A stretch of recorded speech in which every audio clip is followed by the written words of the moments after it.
This video will show you how to replace the RPWFE water filter on your GE Appliances refrigerator.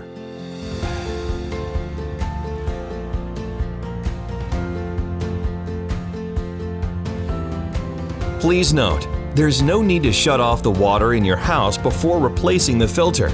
Please review the installation instructions before beginning. The RPWFE water filter has been redesigned, but it's still the same quality filter you'd expect from GE Appliances.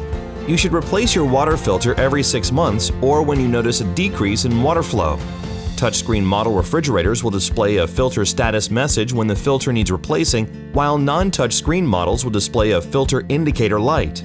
To locate the filter, look inside the refrigerator in the upper left corner. Some refrigerators have the filter inside the left door. If your filter is located inside the refrigerator, begin by placing a small towel underneath the filter door to capture any dripping water when removing the old cartridge. Now, swing the old filter all the way to the right until it stops. The filter will not release until it is in this position.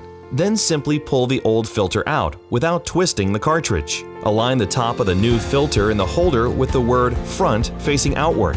Firmly push the filter in until it engages to ensure it is properly seated, again being careful not to twist the cartridge. Swing the filter back into place and close the filter door. If the filter doesn't swing, double-check that you have aligned and engaged it properly. If your filter is located inside the door of your refrigerator, gently swing the old filter upward until it stops. Then, pull the filter downward without twisting. Align the notches on top of the new filter with the filter head and firmly press inward until it engages. Now, swing the new filter back into place. Again, do not twist the cartridge. Next, you'll need to purge any air from the water system. Run about 2 gallons of water through the new filter to clear any air from the system. If your refrigerator has a hands-free autofill option, don't use it until you have finished this step. A little water may initially spurt from the dispenser. Also, it's normal to see a slight discoloration of your water during this step, but don't worry, the water will return to its normal color after being dispensed for a few minutes. You'll need to reset the filter status message on non-touchscreen models. Some touchscreen models will automatically reset the filter status when the filter is replaced. To reset it manually, access the main menu, select Water Filter, and press Reset.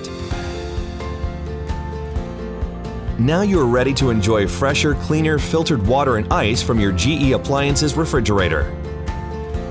For genuine replacement parts, shop now at gewaterfilters.com and be sure to subscribe to our YouTube channel for the latest updates, recipes, and more.